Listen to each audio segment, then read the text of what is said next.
O captain, my captain, our fearful trip is done. The ship has weathered every rack, the prize we sought is won. The port is near, the bells I hear, the people all exulting, while follow eyes the steady keel, the vessel grim and daring. But oh heart, heart, heart, oh the bleeding drops of red, where on the deck my captain lies, fallen, cold and dead. O captain, my captain, rise up and hear the bells. Rise up, for you the flag is flung, for you the bugle trills, for you bouquets and ribbon wreaths, for you the shores are crowding, for you they call their swaying masts, their eager faces turning. Oh, my captain does not answer, his lips are pale and still. My father does not feel my arm, he has no pulse nor will. The ship is anchored, safe and sound, its voyage closed and done. From fearful trip, the victor ship comes in with object won. Exult, O shores, and ring, O bells, but I, with measured dread, walk the deck, my captain lies, fallen, cold, and dead.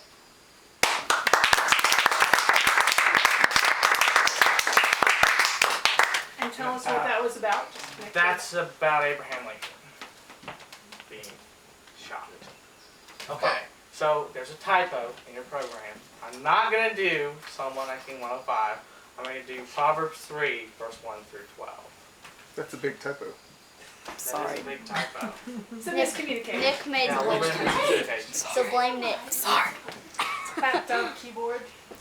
My sons, don't forget my teaching, but let your heart keep my commands, for they will bring you many days of full life and well-being.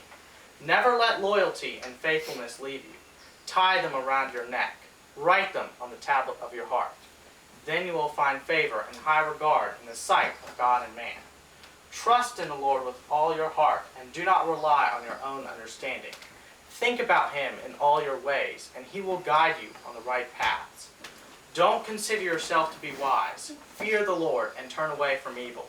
This will be healing for your body and strengthening for your bones. Honor the Lord with your possessions and with the first produce of your entire harvest.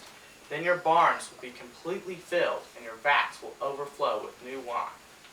Do not despise the Lord's instruction, my son, and do not loathe his discipline. For the Lord disciplines the one he loves, just as the Father, the Son he delights in.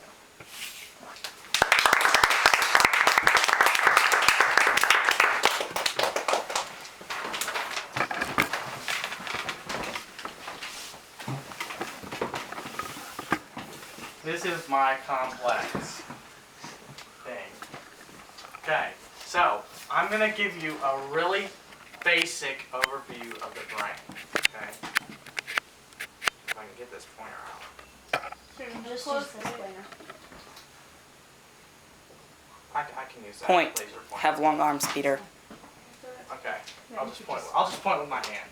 Okay, so the brain has 4 lobes. The frontal lobe, which are all of these little areas that I have drawn. This controls your motor functions, thought processing, emotions, and personality. The next one is your parietal lobe, which is this whole area right here. This is your sensory lobe. It handles all of the senses except for vision, smell, and hearing. And you might think that's not a lot, but touch is a really big, takes a lot of your brain. The temporal lobe is right here, and this handles your hearing and memory. Your occipital lobe is in the back, and this handles vision. Now I'm going to give you a scenario. So you host a party, and as you're waiting in line, one of your best friends comes up behind you, taps you on the shoulder and says, "Surprise, I could make it." Now, we're going to talk about what happens in your brain when someone does that. So when something like that happens. So, first of all, somebody touches you. He touches you on the shoulder. Your primary somatic sensory area says, something touched our shoulders. The somatic sensory association area says, it was a person, and they didn't punch us. So you're good. Your prefrontal area takes the information that it just learned from the primary somatic association area, and sends that information to the premotor area, which tells your premotor cortex how to turn around. You turn around, your visual cortex sees a bunch of things and sends it to your visual association area, which says, hey, this is one of your friends, and your primary auditory area, which picks up his voice, sends to the auditory association area, confirms what the vision sees that it is your friend. These send information to your prefrontal area, which lets you know who is standing there. So that's a very basic overview of the brain. Any really quick questions? Yes. What do those three little circles do? Okay, so Except for the taste one. But taste one is for taste. The Wernicke's is for speech. It tells what somebody says. So the primary auditory area says something's making noise. The auditory association area decides whether it's somebody talking or somebody not talking. And if somebody talking, then it sends it to the Wernicke's area, which tells you what it says. what about the Broca's? The Broca's area is, I think that's the speech when you talk. You have to have a whole section for your time. That area. Anything else? Yes. What are those tan things at the bottom? Tan things. Yeah, Those- those things. This is your cerebellum, which handles balance. What's the other thing? Cerebellum. This is your. Dad, did your spinal- Broca's get injured? Your I what? know myself. Yup, your brains. Oh, Brainstem. right, Wait, why are you right. putting it down here? Talk nicely. Talk nicely. That was really good.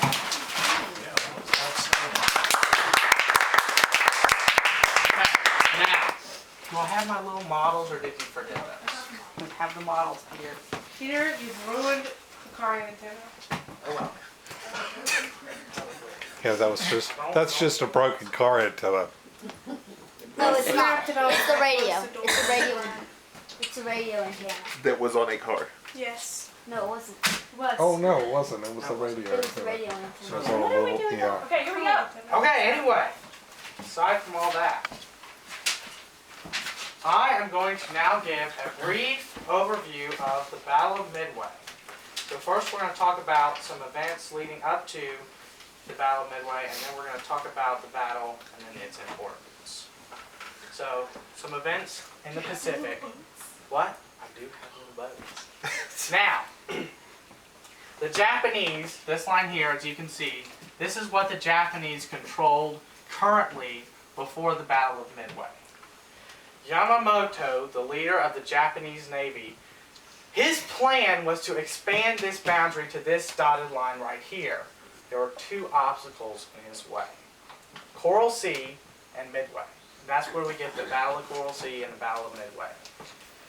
He sort of won at Coral Sea and sort of lost. It was kind of a lose-lose, but the Japanese sunk more Americans, so the Japanese counted that as a sort of a win. Now, the Japanese had an amazing plan which involved sending a decoy fleet up here so that the Americans would think that they would be attacking either Hawaii or the U.S. mainland. But they had the real fleet coming right here to attack Midway. This plan would have worked if the Americans did not have extremely smart code breakers that broke the Japanese code within 1 week and discovered all of their plans. So, the Americans sent 3 carriers, the Yorktown, which was in the Battle of Coral Sea and was severely damaged, but was repaired within about a month. And they sent the Yorktown, Enterprise, and Hornet. Now bring out the other poster. with all my little ships. So this is basically Midway, with the Japanese being orange and the Americans are green. Now, the Japanese general Nagumo was in charge of the carriers, and he was hesitant to attack Midway. His younger officers were telling him that it was okay to attack, the Americans were nowhere close. But since they had not had any information on the American carriers for about a week, they had no idea where they were. So, because of this, he decided on his first bombardment of Midway, he would send all of his inexperienced pilots, just in case the Americans were there. Now, this was kind of a smart move and kind of a bad move. So, it was a smart move that it kept all of his experienced pilots safe. But it was a bad move because the inexperienced pilots did not destroy the American airstrip on Midway, which was their target. So, they would have to send out another bombardment, which was not part of the plan. Now, as the Japanese began to load up their planes, resupply them with land missiles, the Yorktown sent out a bunch of planes to figure out where the Japanese carriers were located. The American planes found the Japanese carriers and started attacking. They attacked, I think, once before Nagumo decided to send out some spies of his own, some planes of his own, to figure out whether the Americans had any carriers. Turns out they did have carriers, and the Japanese plane found them and sent the information back to Nagumo, who made a bad call to halt putting land-bound missiles on his airplanes to putting water-based missiles on his airplanes. This would take a very long time. Meanwhile, the Americans were bombarding the Japanese ships and destroyed the Japanese umbrella of airplanes, which is basically an air defense over your different ships. The Japanese attacked the carriers and destroyed 3 of them. But the 4th one was able to launch an attack and destroy the Yorktown, which was, as I said before, very badly damaged. You mean the Americans attacked the Japanese and sunk 3 of their carriers, yes, and then but the Japanese were able to Yorktown, attack the Yorktown and destroy it. But then the other American airplanes came and destroyed the last carrier. So the Yorktown was destroyed.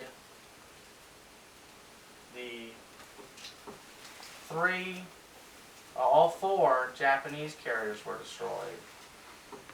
So And was a heavy cruiser and... Sam, I'm getting to that. 1 heavy cruiser on the Japanese side and 1 heavy cruiser on the American side. Now, the effects after this war. The American casualties were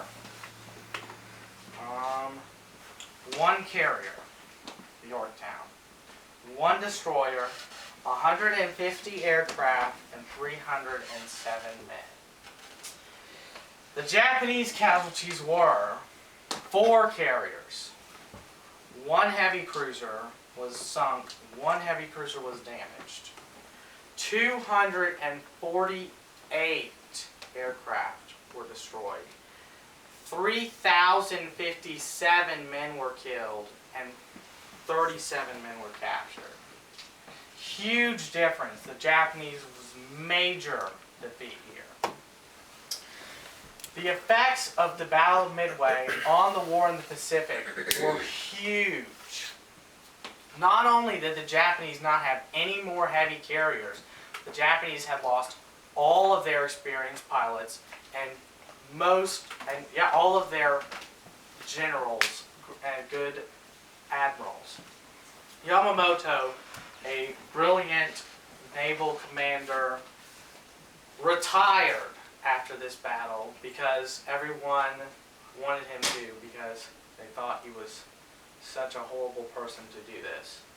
But if he had stayed in, he may have made the war been a little bit different in the Pacific because of his extremely brilliant naval strategies.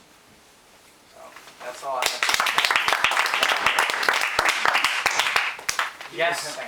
Why did the Japanese never attack the mainland? That's not about the Battle of Midway. I will answer other questions first. About how long after Pearl Harbor did this 6 occur? months. 6 months after Pearl Yes. Harbor. So the Americans These 4 carriers all participated in the attack at Pearl Harbor, and the 2 carriers that were sunk at Coral Sea also participated in Pearl Harbor. Some. Yes, the Japanese had 6 carriers. 2 were sunk at Coral Sea, and the other remaining 4 were sunk at Midway. Yes. So the Japanese no longer had any air power in the sea. And the admiral that was supposed to lead the American fleet got sick. He got sick, and I think it was the Prudence was the name of the what Prudence? Yeah, was the name of the admiral of the Americans, and the Japanese commanders actually studied up on who they thought was going to lead the American fleet if the American fleet did show up. But it was a very young, low-ranking officer who led the fleet. He had very different strategies, but they worked. So, any other questions other than Sam? Did you have any relatives who fought in that battle? I don't think we had anyone fighting it, but I think. I've got a first cousin that was there. Yeah. But Still alive. did he fight in it? I didn't think Well, he was fought on a in it. ship. He was on a minesweeper. Yeah. So, I have an uncle. I don't know if he was in that battle, but he would fought in the Pacific. yeah.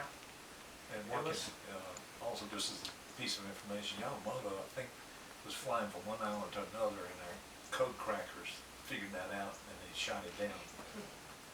I think so, I actually. don't know if it was Yamamoto or somebody else, but one of the high-ranking admirals. One of was their high-ranking admirals. I don't know that it was Yamamoto. Yamamoto though, because he did retire after this, so he was no Yeah, longer. he probably, they're big on shame and honor.